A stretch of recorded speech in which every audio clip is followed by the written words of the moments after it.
Welcome to the second and last video lecture on Virgil's epic poem, the Aeneid. So here's my copy of the Aeneid here. Now, one difference between this video lecture and the first, I'm going to talk about, in the first one I talked about books 1 and 2, so that gave us a nice introduction. And in this last video lecture, I'm going to try to cover the rest of the Aeneid all the way through book 12. There's 12 books to the Aeneid, not 24 like we had in Homer. But we're really going to emphasize books 4 and 6, and that's what I've asked you to read before today's video lecture. So if you haven't read those yet, pause the video here for a moment and go ahead and read the books 4 and 6 before you listen to the video lecture. Okay, so let's jump in. Learning objectives for today. We're going to continue working on matching Roman names to their Greek equivalents. So in the last video lecture I mentioned Zeus is the same as Jupiter. In this one I'm mentioning, and I'm going to mention lots of them in the video lecture, but my example here, Hades in Roman myth is called Pluto, and we're actually going to see him also called Dis several times when we get to book 6. So just continuing to work on matching those Roman names to their Greek equivalents. Number 2, students will connect story elements from Virgil to their basis in Homer. We'll continue to do that. Homer and also maybe add to that and the Greek tragedians too. We're going to see lots of connections there as well. Students will compare Roman literary values to their Greek counterparts. For example, the Romans' underworld in book 6 is different from the Greeks' underworld that we see in the Odyssey, book 11. And students will recall key characters, events, and themes from books 4 and 6 of Virgil's Aeneid. Okay, before we start, I want to just go back for just a moment and remind us. So books 1 and 2 of the Aeneid had us go into, we saw Juno in book 1 make the storms. We saw Neptune calm the storms, and Aeneas gets slammed onto this island where he's going to meet Dido, right? And remember, Dido is a widow. She's lost her husband. And remember that Venus wants Dido to fall in love with Aeneas. And the reason is because she wants protection, right? Anyway, so Dido in book 2 is telling his story, and that continues in book 3, which we're skipping over, but he continues that story. And real quickly, I want to start by showing just one image. So as he's telling the story, this image is called Aeneas bearing Anchises from Troy. It was painted in 1729 by Carle van Loo, a French painter. And you can see here, this is Aeneas. He's got his father Anchises on his back, carrying him out of Troy. We can see the flames. Troy is on fire. His little baby son. I guess he's not a baby. At least in this version, he's not a baby. He can walk. What does he look like? 3 or 4 years old. This is Anchises, and then his wife Creusa, who gets left behind. You can notice she's got one of the family gods in her hands. They're taking them with them too as they flee. But notice that he's got to carry his father out. This is an image, or variations of this image, that are just very, very popular in art. You'll see lots of images of Aeneas carrying his old father out of Troy to save him. So, all right, I just wanted to start by sharing that. So that was the image that ended book 2. Book 3 of the Aeneid, we get lots of good stories. It's worth reading. For the sake of time in this class, we're doing broad strokes of literature, and we can't do the deep dive. Book 3, though, we get Aeneas meets Polydorus. You'll remember Polydorus was the little Trojan prince who'd been murdered in the Hecuba play by Sophocles. So he meets him. He also sails past. We get instances of him where he sails past Scylla and Charybdis. So if you've read book 12 of the Odyssey, you remember Scylla and Charybdis are the monsters that Odysseus sails past. He sails past the island of the Cyclops, where Polyphemus lives, and he sees the blind Polyphemus, which is a reference back to book 9 of the Odyssey.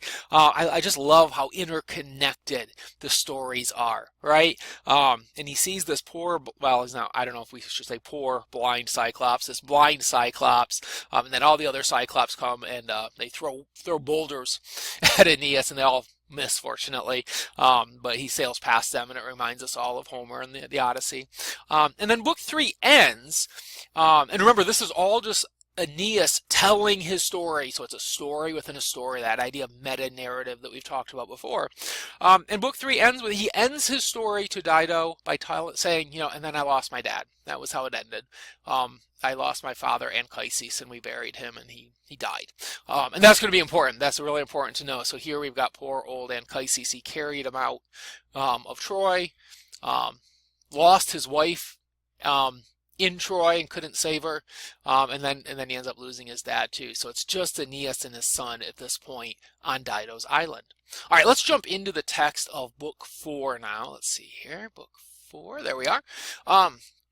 So Queen Dido, remember, is under Cupid's spell, and she is absolutely in love with Aeneas. And even though she had sworn not to ever love again after her first husband, was murdered. And here, book 4 opens, she's talking to her sister, Anna. And Anna says, I think it's okay for you to fall in love. I think it's okay for this to happen. And so Dido does. She needs that encouragement. I don't think she could have ever resisted it, right? And that's the important thing to remember with Venus and Cupid.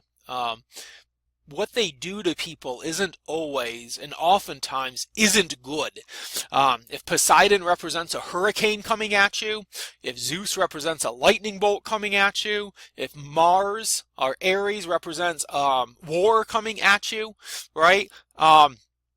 Venus represents love coming at you in the same way. It's not necessarily the good kind of love. Not necessarily. It can be. But in Dido's case, it is not. It is meant, Venus is doing it so that that her son Aeneas will have a safe spot to be protected after those storms.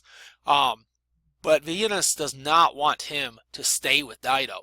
His fate is that he will go and found Rome, which will be the greatest city, the greatest empire ever, right? And Venus is all about that happening, not just a marriage to the small queen of Carthage, right? Anyway, okay, so we've got Dido here agreeing that, I'm going to let myself fall in love. Oops, went too far. Let me jump down here. I'm going to actually make a real quick change. So there we are. So that lets me scroll easier. Okay. So, lots of stuff here in these first pages about Dido falling in love, and then we get I always love it when we get to hear the gods talking, and that's great. So we get a conversation now between Juno and Venus, and Juno, Juno does not want her beloved Carthage to fall later to the Romans, so she is not a fan of Aeneas founding the city of Rome, even though fate says he gets to. She, just like Poseidon does in the Odyssey, Poseidon makes it hard for Odysseus. Juno's going to make it hard for Aeneas to do his thing, right? So Venus though is his protector. So these two are actually sort of against one another in this moment, but they come together with a plot, or at least Juno thinks it's a good plot, but Venus saw that her words concealed a plot to shift Italian realms to Libya. And Libya is another word for our purposes for Carthage and the Carthaginian lands, right? And here's Juno's plan, her plot, or at least how she gives it to Venus. She says, but listen closely as I summarize how we can carry out the task at hand. Aeneas and the lovesick Dido plan to go out hunting when tomorrow's sun first rises. I will pour down a cloud of rain and hail, darken the sky, and shake it all with thunder. The group will scatter. Wrapped in gloomy night, Queen Dido and the Trojan prince will come to the same cave. I will be there with them. And if I am assured of your goodwill, I will make her his own in lasting marriage and seal their union. So Venus represents the goddess of love, sort of before marriage in a way, the goddess almost more of lust perhaps, the goddess of sexual attraction. Juno represents the marriage, what happens in marriage and that kind of love, right? So she's saying, okay, I can do my part now, and I will make Dido and Aeneas not just fall in love, but take it to the next step. We'll get them married. That will be their wedding. And fair Cytherea, that's another name for Venus, nodded her assent and smiled, for she saw through the cunning scheme. She doesn't want her son Aeneas to marry Dido. It was just the love is just meant to be temporary, at least for Aeneas, because his fate is to found Rome. All right, so we scroll down a little bit more. And then we get the actual, it happens. They're out hunting, a cloudburst followed, mixing rain and hail. Queen Dido and the Trojan prince arrived at the same cave. Juno's there, and they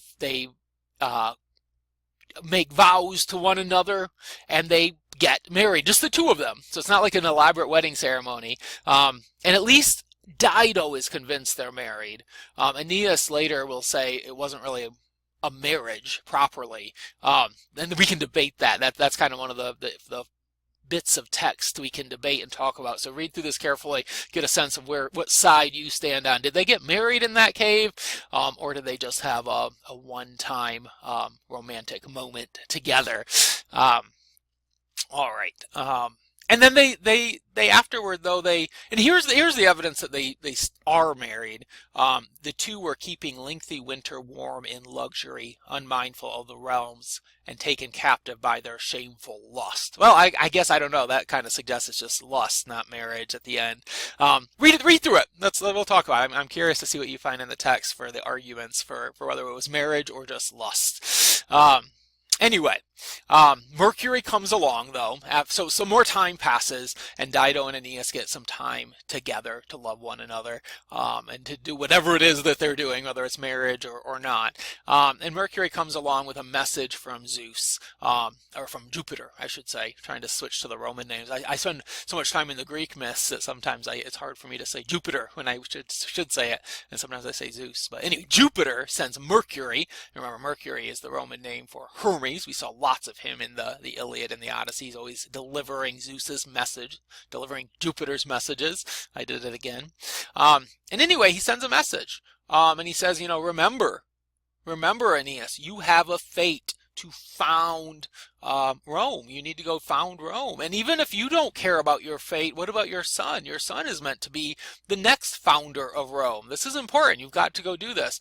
And so Jupiter says he must set sail, bring him this simple message. So Mercury comes down, and it's interesting, we get a moment too where he flies past Atlas, and there's just a little side note. Atlas is actually Mercury's grandfather, and there's all the myths. Atlas is the one who holds the earth, the Titan who has to hold the earth on his shoulders.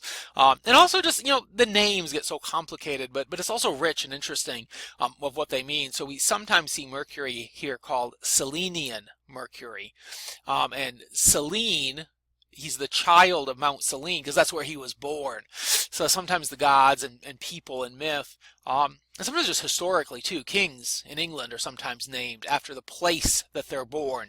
And everyone has all these different names, and the more powerful you are as a god or a king, the more names you have. So sometimes we see Hermes or Mercury sometimes referred to for the mountain he was born on. Anyway, back to our story. So Mercury comes down, he delivers this message, and this vision shocked Aeneas into silence. His hair on end, his voice stuck in his throat, awed by the power of the god's command. He burned to flee these lands he found so sweet, but what to do? What would he dare say before the raging queen? Remember, Dido's in charge. This is her city-state. This is her palace, her country. Aeneas is just a guest. He doesn't have any power. And if she says you're not leaving, then he can't leave. So he goes in secret to prepare the fleet. He's got to obey the orders of Jupiter that have come down through Mercury. But and this is an instance similar and different, right, to Agamemnon, right? Agamemnon was told by Artemis that he had to sacrifice his daughter Iphigenia in order to go to war, right? Because it was his fate to go to war. He had a political, military thing that he had to do with his life. He had to dedicate his life to doing that thing. And he gets reminded by gods, too, that he has to do it, right? He has to do this horrible thing to his daughter. And here we get something sort of similar, different, because Aeneas doesn't have to kill anybody or sacrifice anybody, but he has to leave behind this woman that he's fallen in love with, and go do the thing that he is destined, the political, military thing that he's destined to do. And in books 7 through 12 of the Aeneid, which we're not reading, there's a fight that has to happen. There's a war that has to happen as he in order for him to finish out his destiny and have his 3 years as king. Okay, all right. The queen sees through it. Queen Dido sees through it, and at last she pressed here. So for who can fool a lover? At last she pressed Aeneas on his plans, confronting him before he could begin. Did you imagine you could hide this outrage, you traitor? You depart without a word? Can neither love nor marriage make you stay? Or Dido doomed to die a bitter death? She's like, I will die without you. And she essentially threatens, I will die of heartbreak, or I will die of suicide if you leave, if you do this. And he says, Aeneas tries desperately to explain to her, I don't have a choice. I have to do what the gods tell me to do. I can't disobey Jupiter, right? I can't do that. I can't disobey my fate. There are things guiding this that are bigger than me by myself. And he's trying to, but Dido will not listen, right? And remember, Dido's still under the spell that Cupid put her under. So it's not like she has a choice to be logical or fair. She is literally lovesick because of what Venus and Cupid have done to her. Let's see here.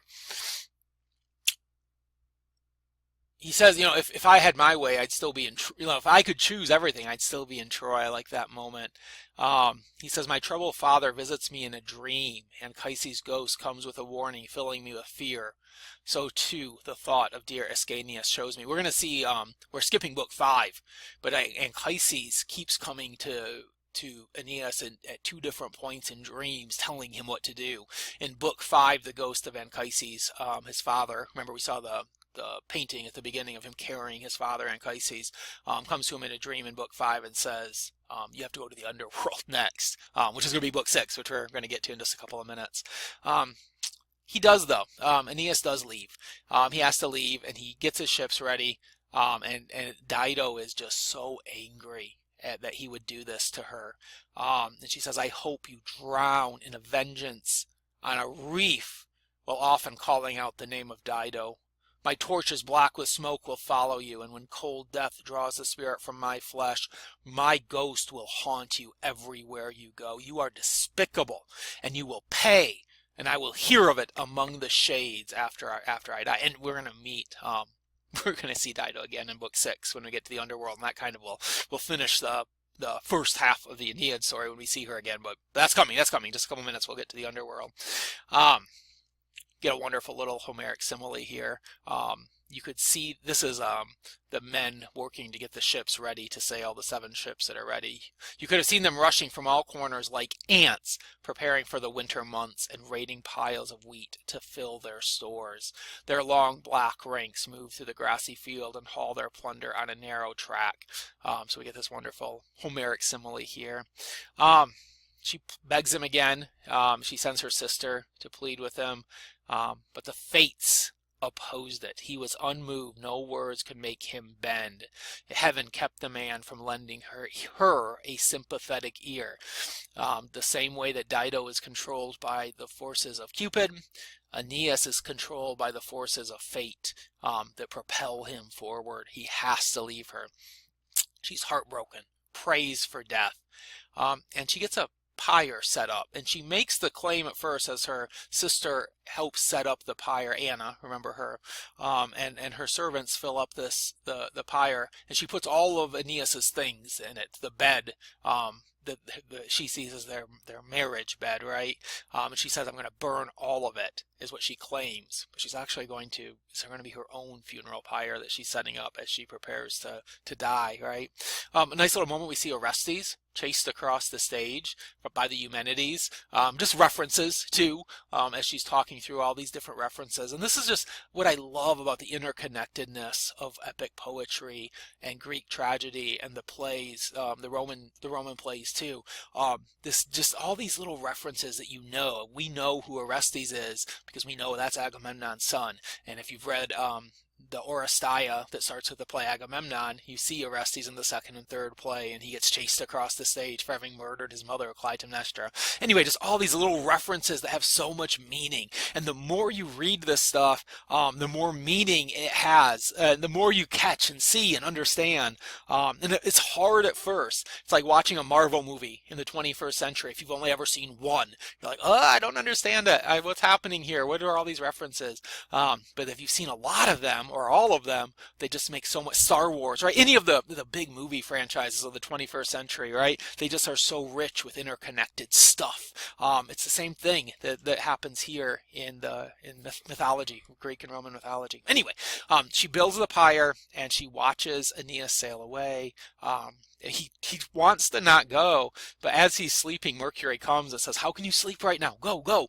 The gods are just pushing him to go too. It's, that's the thing in Greek myth. The things we do aren't always things we choose to do. We have to do things. And I think that's true for humans. It just is. How do you explain the things that you have to do, right? That you can't even explain yourself why you did something.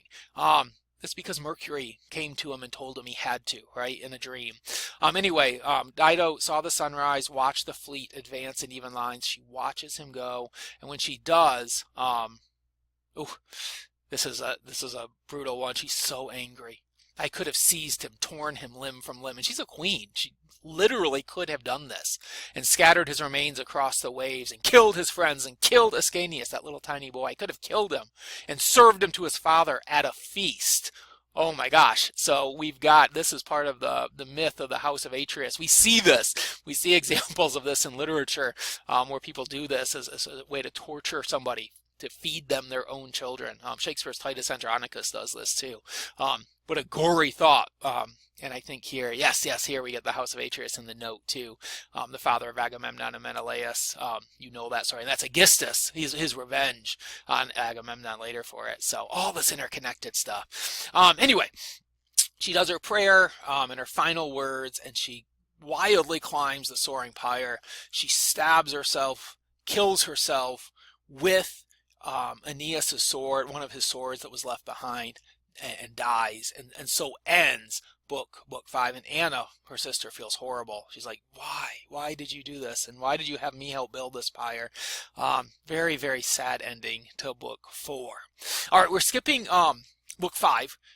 But the big thing to remember from book 5, or the thing that interconnects, and I want you to realize that we're skipping over, if we were just to read the last couple pages of book 5, Anchises comes in another dream, and he tells Aeneas, you've got to go to the underworld, and you'll meet Sybil there, and she's an ancient old priestess who will help you get into the underworld.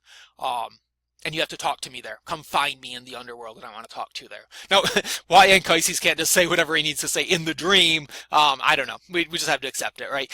But the thing is, I think what Virgil really wants to do here is he wants his own underworld book, right? Where his hero goes into the underworld. The same way in book 11 of the Odyssey, Odysseus goes into the underworld. It's just one of the best books of the Odyssey. And Virgil says to himself, I need a book that does that. So he does, book 6. And that's going to be our last book that we're going to study of the Aeneid for this course, and that's the underworld book, and we have to read it because it's so good. As Aeneas goes into the underworld, I'm also thinking a bit too of Dante, and Dante has a Christian version of this where he writes of travel into not the underworld but into purgatory and into hell and then into heaven, the Divine Comedy. Anyway, that's a whole other thing, right? But this idea of an epic journey into the underworld, Virgil needed that too. He that gets copied from Homer over and over again.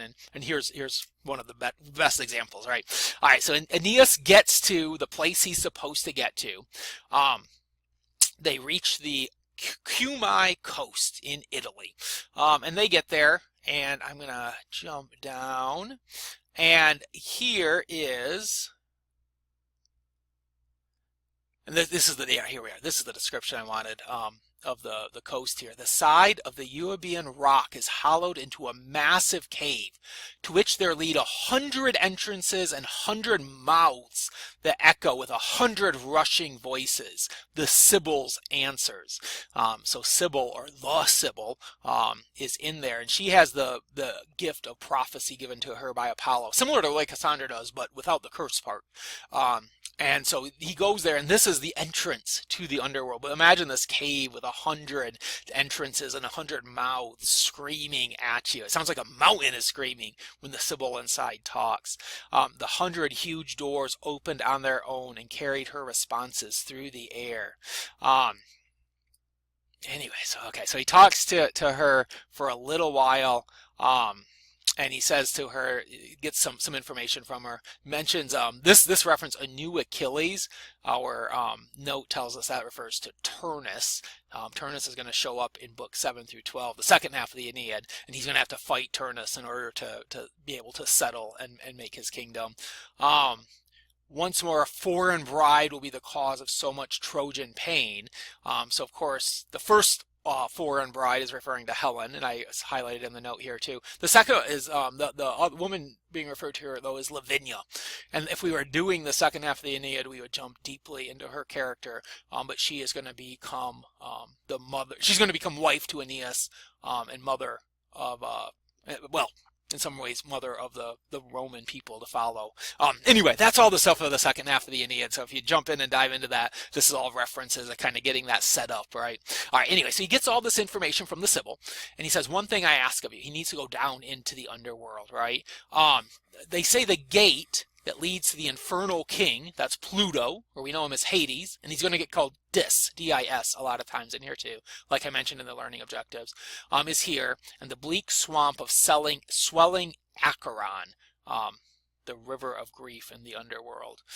Let me go see the face of my dear father. Show me the way. Unlock the hallowed doors. And he goes on to say, you know, I carried him to safety on these shoulders through flames and thousands of pursuing spears and saved him when the enemy closed in. That's that painting I showed at the beginning of the video lecture. He sailed with me, enduring every wave and all the dangers of the sea and sky, though he was weak and far too old and frail. He begged and ordered me to seek you out and offer this appeal before your doorstep. So, okay. So the Sibyl is going to let him go down into the underworld and see his father one more time. And she has this, I think this is kind of funny almost. I don't know if it's meant to be humorous or not. She says, easy is the descent into Avernus, another name for the underworld. The entrance of dark Dis, which is the name of another name for Pluto, but just also the same way, it's also just another name of the whole underworld too. Hades works the same way in Greek myth. All of the underworld can also be called Hades, and then the god of it, who's in charge of the underworld, is Hades too. But anyway, it's easy to get into the underworld. It stands open wide both day and night. You can go to the underworld anytime you want. But to retrace your steps and make your way back to the air above, this is the challenge. I think there's some humor. Any of us can die anytime we want. None of us. The path to get back, though, no, you don't get to do that. So she says, here's what you have to do. You have to find a bough of leaves and pliant stem of gold on a shady tree. And he's going to find this thing that's going to be a gift for Prosperina, who is the goddess of, that's the goddess of the underworld, Hades' wife, Prosperina. And then, oh yes, a final matter you do not know. Your friend lies dead, polluting your old fleet. One of his friends.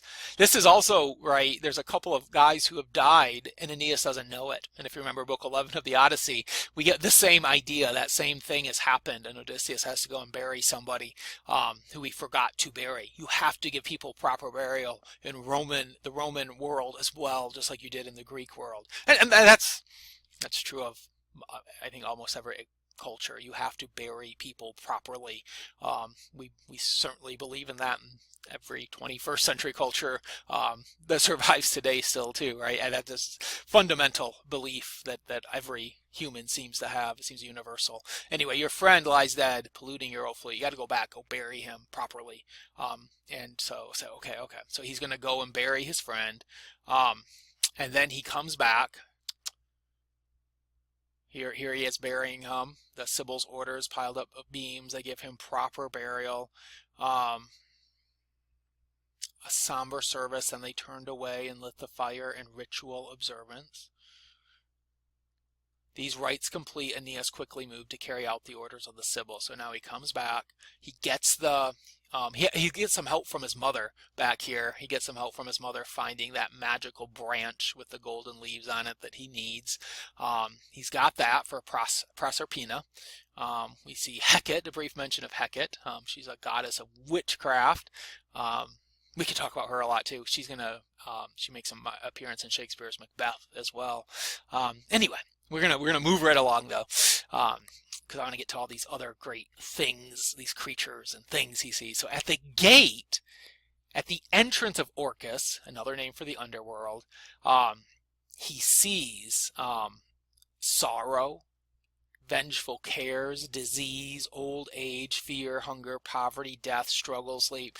And these are personified, gods. These are not gods who ever really travel up into the world. Well, I guess they're always in the world, right? Doing their horrible thing. But these are gods that represent fear, hunger, poverty, struggle, war, strife. And war, I think, was meant to be slightly different than Mars. So I think these all are the personified ideas, or deified, because they're deities, and they just sort of hang out at the gates that go down into the underworld. So Aeneas sees them first, and then he gets a little further in. Empty dreams, and when they're capitalized, that's how you know Virgil's made it into like a deified version. It's not just the idea of it, but there's actually, if you were to turn this into a movie, you'd have to like figure out what do these things look like, and that'd be pretty fun to do. Anyway, he sees centaurs. He gets a little deeper. He starts to see things that are a little closer to humans, but not quite humans yet. Centaurs, Scyllas. Those are the kinds of, that's the monster was Scylla that he had to face. It's a horrible monster with 6 giant mouths and 6 giant arms, and it eats people. Briareus with his 100 hands, the Chimera, the Gorgons, and he keeps going down further. And finally he gets to the river, the Acheron River.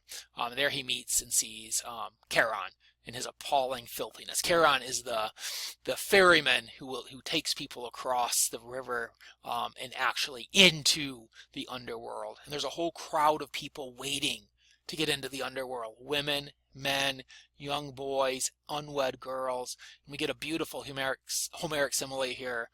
Beautiful and just very, very sad. How many of them were there, you ask? There were as many as the leaves that fall in the first chill of autumn, or the birds that flock to coastlines from the heaving deep when winter's cold drives them across the waves and sends them seeking warm and sunny lands. So there's actually 2 wrapped in one. How many leaves fall on the ground and fall? That's how many there were. Or how many birds migrate every season, every winter south and every springtime north, right? That's how many there were. More than you could ever count, right? The frowning boatman welcomed only some, but drove the others far off from the sand. So be ready in class or on the quiz. I'll ask what are the 2 things being compared? What's the significance of the comparison? Just the sheer numbers of souls down there who are waiting to get into the underworld but can't. Why, right? This is the helpless crowd of the unburied.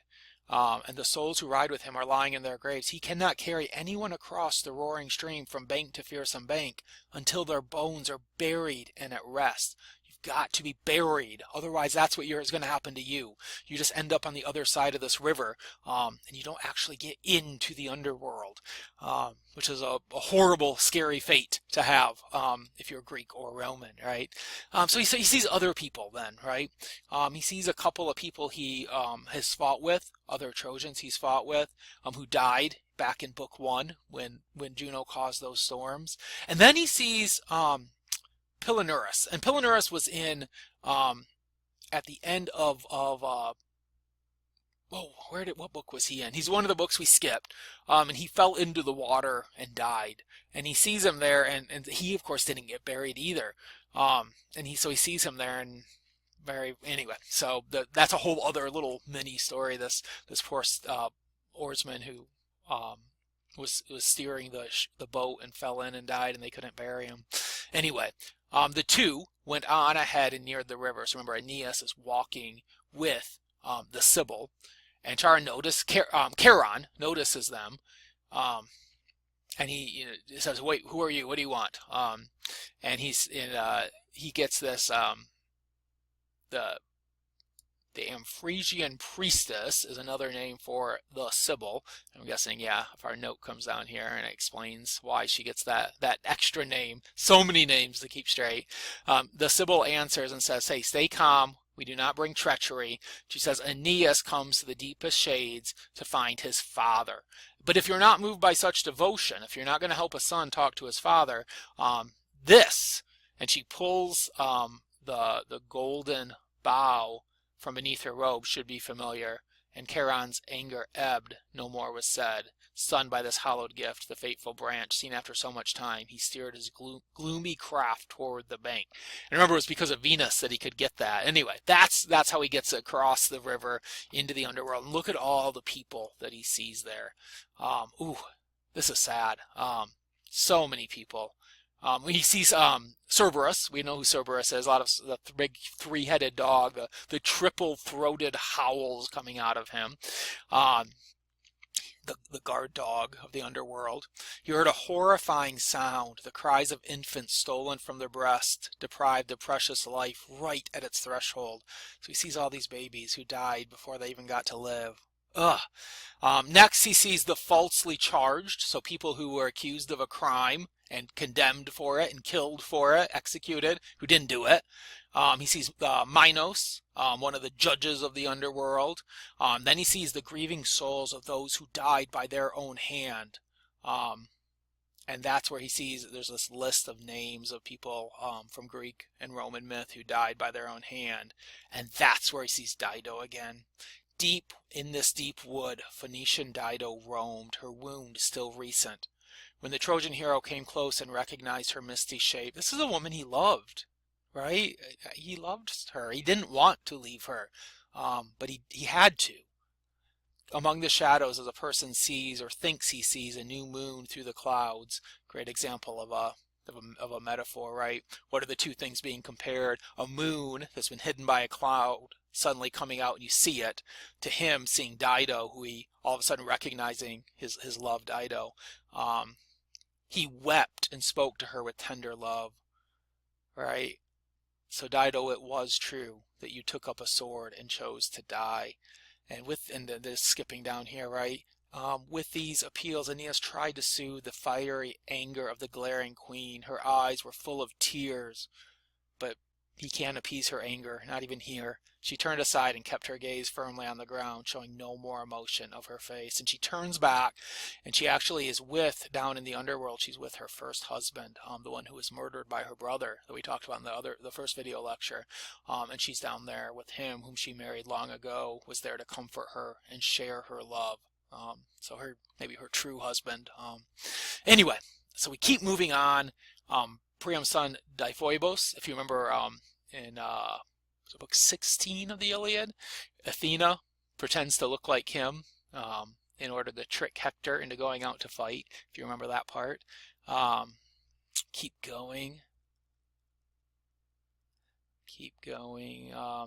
Here we get a reference to the lethal horse, its belly full of troops. The Spartan woman's deadly crime, that refers to Helen.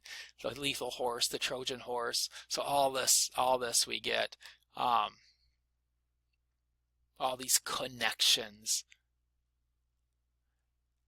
I could spend so much time here, but I'm running out of time yet again in our lecture. Okay. So he sees all these people, right? And then he comes to, and he sees two different places. He sees the place Elysium, where good people go. He sees Tartarus, where bad people go.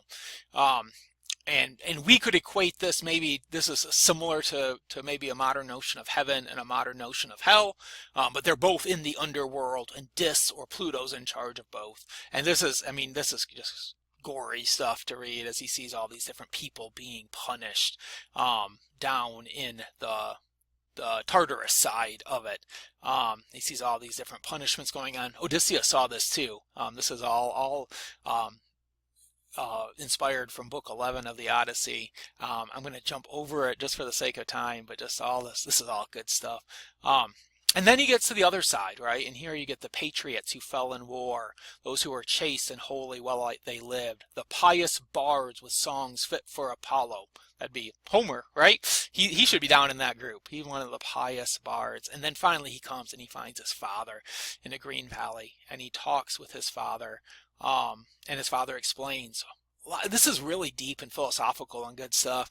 And he explains why certain people are in the place they are, and this idea that people, the fields of joy in Elysium, a few await the distant day when time's completed course removes the deep set stains of what were, leaving behind unmixed celestial power. There's this idea that the soul gets dirty inside of a human body, and down here there can be a cleansing that can happen. And then he's going to reveal the destiny.